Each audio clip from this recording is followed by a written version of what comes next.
네, 시청자 여러분 안녕하십니까? 뉴스투데이 계속해서 포항에서 전해드리겠습니다. 먼저 날씨입니다. 오늘 경북 동해안 지역은 흐리고 비가 오겠습니다. 이 비는 내일까지 이어지겠습니다. 오늘 밤부터는 동해상에 풍랑특보가, 울릉도와 독도에는 강풍주의보가 발효될 예정입니다. 양태빈 기상캐스터입니다. 네, 오늘도 우산을 챙기셔야겠습니다. 오늘 경북 동해안 지역은 남서쪽에서 다가오는 기압골의 영향으로 비가 오겠는데요. 이 비는 토요일인 내일까지 이어지겠습니다. 내리는 비의 양은 내륙 지방은 최대 70mm, 울릉도와 독도는 40mm까지 되겠습니다. 해안을 중심으로 바람이 강하게 불겠습니다. 오늘 밤이 되면서 바람과 파도가 더욱 거세겠는데요. 울릉도와 독도는 강풍주의보가, 동해 전해상에서는 풍랑주의보가 발효될 것으로 보입니다. 미리 대비하시는 게 좋겠습니다. 특히 동해상의 파도는 오늘 매우 높게 일겠습니다. 최대 4m까지 일겠는데요. 항해나 조업하시는 분들은 조심하셔야겠고 실시간 기상 정보를 참고하시는 게 좋겠습니다. 자세한 지역 날씨 알아보겠습니다. 오늘 경북 동해안 지역은 흐리고 비가 오겠습니다. 아침 기온은 포항 14도, 경주 10도로 출발했고 낮 기온 포항, 경주 15도가 되겠습니다. 울릉도와 독도도 흐리고 비 소식이 있겠습니다. 아침 기온 울릉도 11도, 독도 13도로 시작했고 낮 기온 울릉도 13도, 독도 15도가 되겠습니다. 동해 전해상 흐리고 비가 오겠습니다. 파도는 오후가 되면서 전해상에서 4m로 일겠습니다. 이 비는 토요일까지 오다가 일요일부터는 다시 맑은 하늘이 이어지겠습니다. 날씨였습니다. 영덕 신규 원전 건설 찬반을 묻는 주민투표에 11,201명이 참여했습니다. 투표인 명부가 없어 정확한 투표율은 알 수 없지만 9월 투표인 명부 대비 32.53%의 투표율을 기록했습니다. 김기영 기자가 보도합니다. 주민투표관리위원회는 11일과 12일 이틀 동안 투표를 실시한 결과 11,201명이 투표했다고 밝혔습니다. 이는 투표관리위원회가 지난 9월 영덕군의 정보공개 청구를 통해 확인한 유권자 수 34,432명의 32.53%에 해당하는 것입니다. 비록 총 유권자의 3분의 1 이상이 투표하지는 않아 33.3%의 유효투표 요건을 충족하지는 못했지만 지난해 6.4 지방선거 때 사전투표자와 부재자 등이 7천여 명이었던 점을 감안하면 40%에 육박하는 투표율입니다. 투표관리위원회는 정부의 주민투표 불허와 한수원의 조직적인 방해에도 불구하고 32%가 넘는 투표율을 기록한 만큼 국민들의 요구를 가벼이 여겨서는 안 된다고 주장했습니다. 영덕 군수와 산업통상자원부 장관은 주민투표로 나타난 핵발전소 유치와 관련한 영덕 국민들의 강력한 의지 표명을 겸허히 수용하기 바랍니다. 무엇보다 투표 부정을 막는 데 최선을 다한 것도 성과라고 자평했습니다. 사전투표를 허용하지 않았으며 주소지에 따라 지정된 투표소에서 이루어지는 투표만을 허용하였습니다. 개표 결과 원전 건설 찬성이 7.7%, 반대 91.7%, 무효 0.6%로 나타났습니다. 주민투표법은 투표율 33.3%인 투표 요건을 충족하지 못했을 때 개표하지 않도록 돼 있지만 원전 유치 여부에 관한 주민의사 확인 차원에서 개표가 진행됐습니다. 한편 윤상직 산업통상자원부 장관은 오늘 오전 세종 정부청사에서 이번 투표와 관련해 담화문을 발표할 예정입니다. MBC 뉴스 김기영입니다.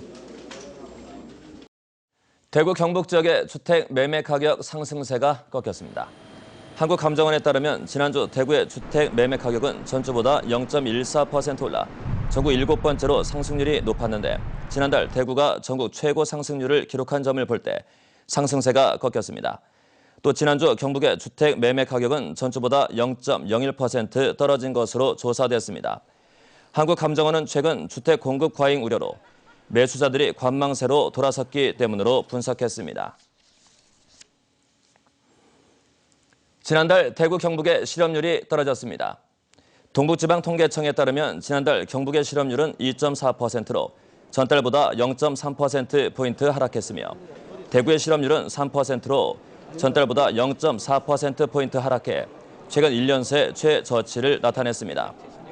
산업 부문별로는 개인과 공공서비스업 분야에서 취업자 수가 크게 늘었고 도소매업과 제조업은 취업자 수가 줄었습니다. 중3 학부모들은 이 뉴스 관심 있게 보셔야 할 것 같습니다. 과학 중점 과정을 이수한 학생들이 대학 수시 전형에서 좋은 결과를 내면서 과학 중점 학교에 대한 관심이 높아지고 있습니다. 이규설 기자입니다.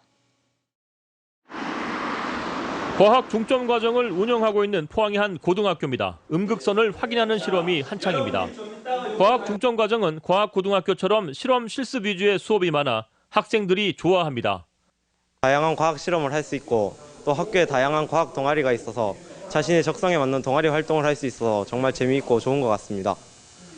포항 등 고교 평준화 지역의 경우 과학 중점 학교는 성적 순이 아니라 추첨을 통해 들어갈 수 있습니다. 일반 고등학교지만 특히 과학과 수학에 심화된 수업을 진행하는 과학 중점 학교는 상위권 학생에게는 특목고보다 좋은 내신을 확보하기가 상대적으로 쉽습니다. 게다가 동아리 활동과 학생 과제 연구 등 과학고에 버금갈 만큼 비교과 활동 프로그램이 많아 수시 전형에서 일반 자연계열 학생보다 강점이 있습니다. 실제로 포항의 한 고등학교의 경우 과학 중점 과정을 이수한 학생 상당수가 올해 수시 전형에서 내신 등급에 비해 좋은 학교에 입학하는 결과를 냈습니다. 물리 실험, 화학 실험과 같은 다양한 실험과 동아리 활동을 강화해서 수시에서는 내신 등급보다 훨씬 더 우수한 대학에 진학하고 있습니다. 과학 중점 학교는 일반 고등학교에서 학교별로 두세 개 학급을 과학 중점 학급으로 정해 시행하고 있습니다. 포항구와 이동구, 구미구, 김천여고 등 경북 지역 7개 학교를 포함해 전국 117개 학교에서 551개 학급이 운영되고 있습니다. 과학 중점 과정은 입학할 때 한 번 결정하면 다른 과정으로 바꿀 수가 없습니다.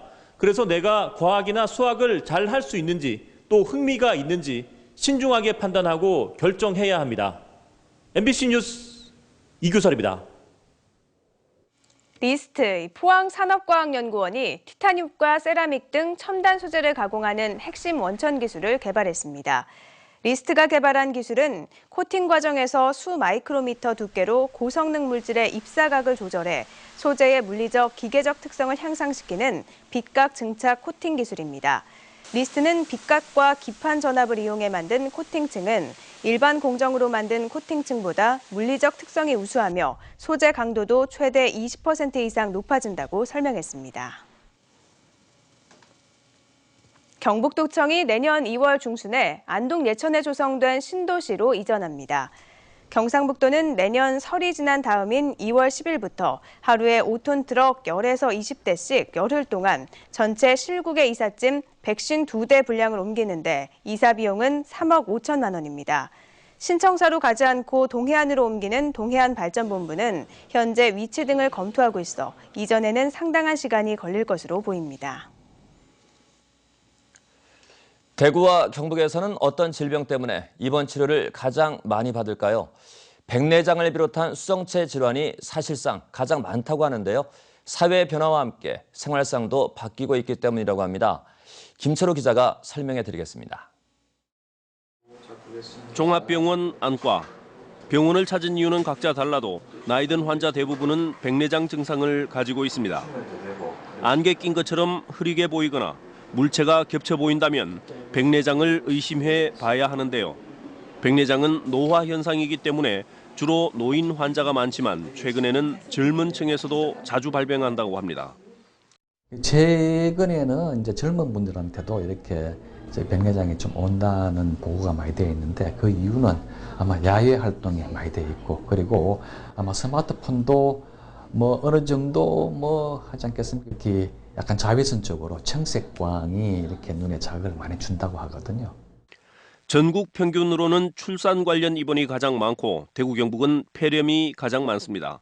하지만 라식 수술처럼 입원 없이 간단해진 백내장 수술이 확산된 것을 감안하면 사실상 백내장 관련 질병이 더 많다고 볼 수 있다고 합니다.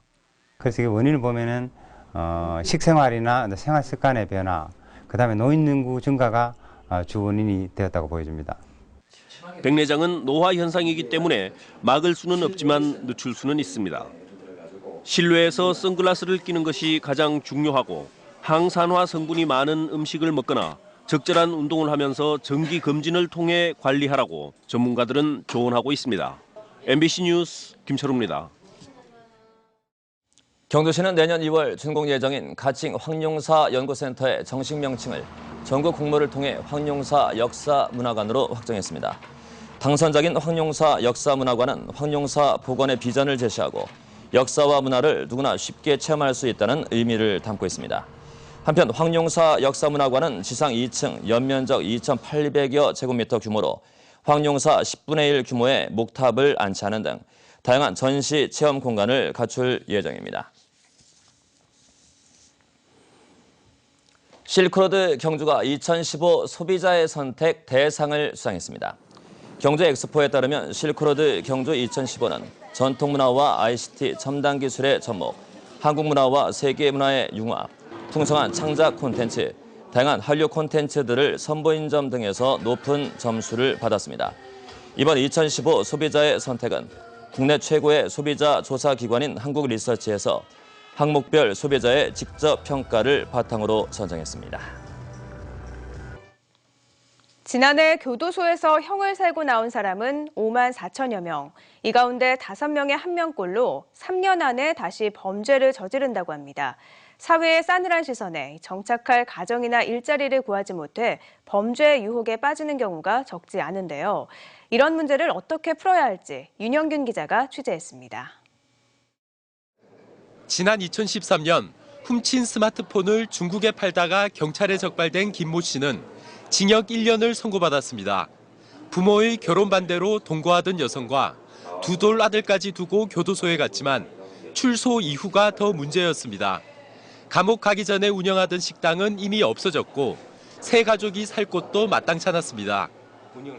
제가 1년 동안 거기 있으면 이제 수입이 없었으니까 그것 때문에 아무래도 나와서도 이제 자본금이나 이런 게 없으니까 시작하려고 해도 그런 금전적으로 생활이 힘들었었죠. 김 씨가 도움을 받은 곳은 다시는 머리에 떠올리고 싶지 않던 교도소였습니다. 급한 생계 물품에다 직장까지 소개받았고 10년짜리 임대주택에도 들어갈 수 있었습니다. 최근에는 다른 출소자들과 함께 합동 결혼식까지 올렸습니다. 법무부에서는 매년 4천여 명의 출소자에게 주거 지원과 직업 훈련, 5천만 원 한도로 창업 자금까지 빌려주고 있습니다. 그 결과 지난해의 경우 창업 지원을 받은 출소자의 재범률은 0%, 직업 훈련 0.23%, 주거 지원 3.29% 등으로 일반 출소자의 재범률에 비해 월등히 낮은 것으로 나타났습니다. 이분들이 재범하지 않는 것이 우리 사회를 안전하게 만드는 길이기 때문에 이들을 우리의 이웃으로 받아들일 수 있는 사회적 분위기 확산이 필요합니다.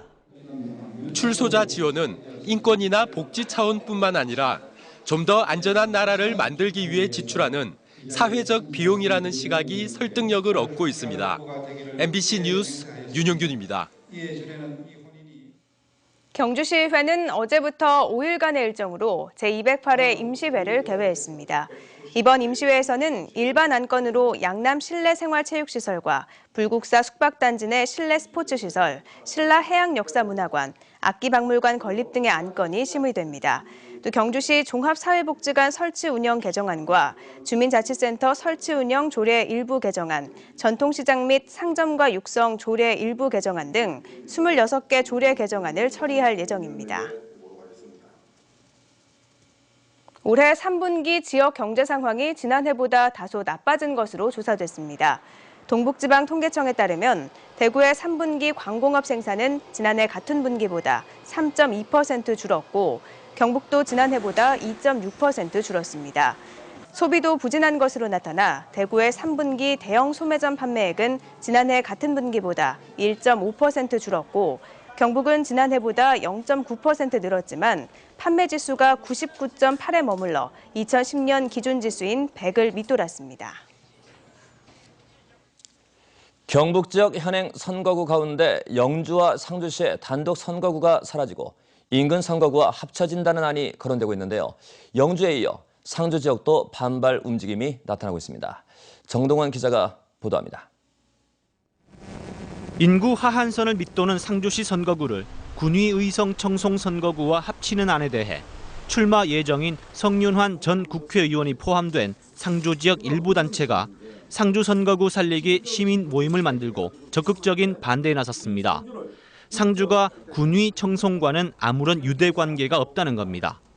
상주시 선거구를 합쳐야 한다면 지리적 인적 교류가 상대적으로 활발한 문경시 또는 의성군과 한 선거구가 돼야 한다고 주장했습니다.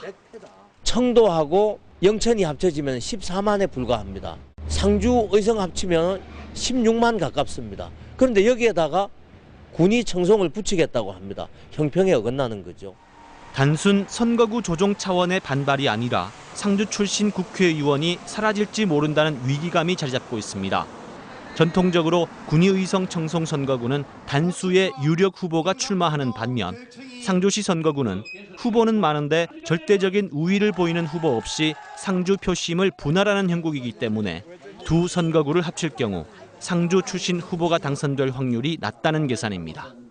국회의원도 5번에 합치가지고 한 명을 뽑는다 이랬는데 상주에서 청송이 어딥니까? 지역 간 이해관계에다 각 후보 진영의 셈법이 얽혀 있어 선거구 조정 대상 지역은 선거를 코앞에 두고 어수선한 분위기입니다. MBC 뉴스 정동원입니다.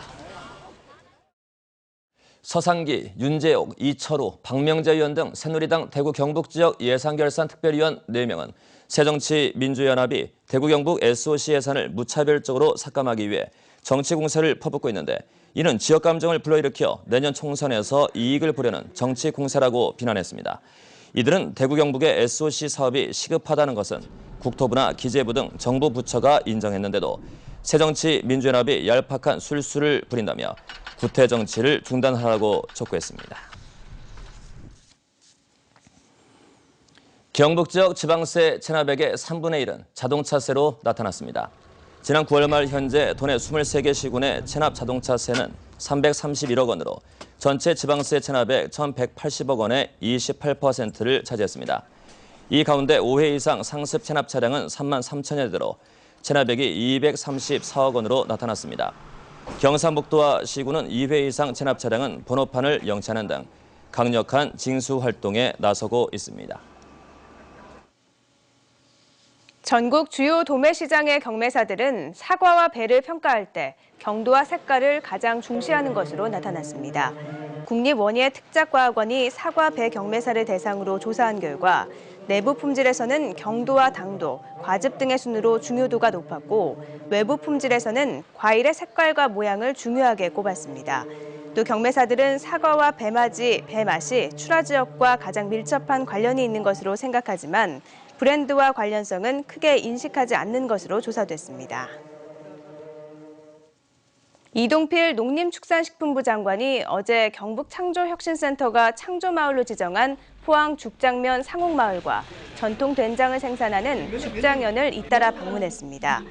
경북창조혁신센터는 경북의 대표 특산물인 사과를 더 다양한 모습으로 개발해 수출 경쟁력을 키우겠다는 목표 아래 상옥마을에서 고품질 브랜드 사과를 생산하고 있다고 밝혔고 이 장관은 고품질 사과 재배 과정 등을 직접 확인하기 위해 포항을 찾았습니다.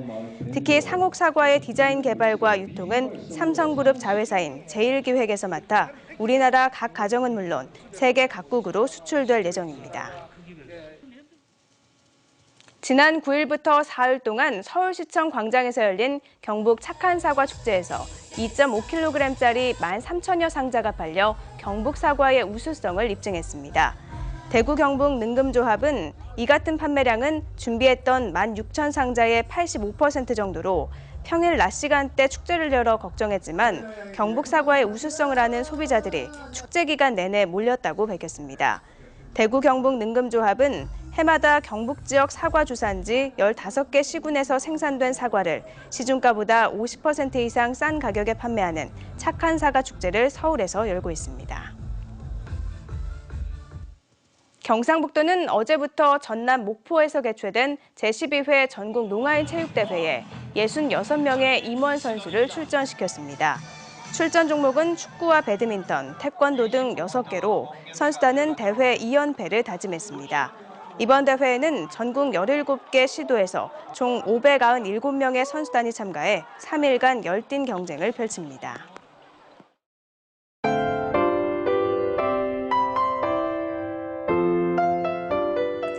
네, 오늘도 우산을 챙기셔야겠습니다. 오늘 경북 동해안 지역은 남서쪽에서 다가오는 기압골의 영향으로 비가 오겠는데요. 이 비는 토요일인 내일까지 이어지겠습니다. 내리는 비의 양은 내륙 지방은 최대 70mm, 울릉도와 독도는 40mm까지 되겠습니다. 해안을 중심으로 바람이 강하게 불겠습니다. 오늘 밤이 되면서 바람과 파도가 더욱 거세겠는데요. 울릉도와 독도는 강풍주의보가, 동해 전해상에서는 풍랑주의보가 발효될 것으로 보입니다. 미리 대비하시는 게 좋겠습니다. 특히 동해상의 파도는 오늘 매우 높게 일겠습니다. 최대 4m까지 일겠는데요. 항해나 조업하시는 분들은 조심하셔야겠고 실시간 기상 정보를 참고하시는 게 좋겠습니다. 자세한 지역 날씨 알아보겠습니다. 오늘 경북 동해안 지역은 흐리고 비가 오겠습니다. 아침 기온은 포항 14도, 경주 10도로 출발했고 낮 기온 포항, 경주 15도가 되겠습니다. 울릉도와 독도도 흐리고 비 소식이 있겠습니다. 아침 기온 울릉도 11도, 독도 13도로 시작했고 낮 기온 울릉도 13도, 독도 15도가 되겠습니다. 동해 전해상 흐리고 비가 오겠습니다. 파도는 오후가 되면서 전해상에서 4m로 일겠습니다. 이 비는 토요일까지 오다가 일요일부터는 다시 맑은 하늘이 이어지겠습니다. 날씨였습니다. 네, 이상으로 11월 13일 금요일 포항 MBC 뉴스투데이 마치겠습니다. 여러분 고맙습니다.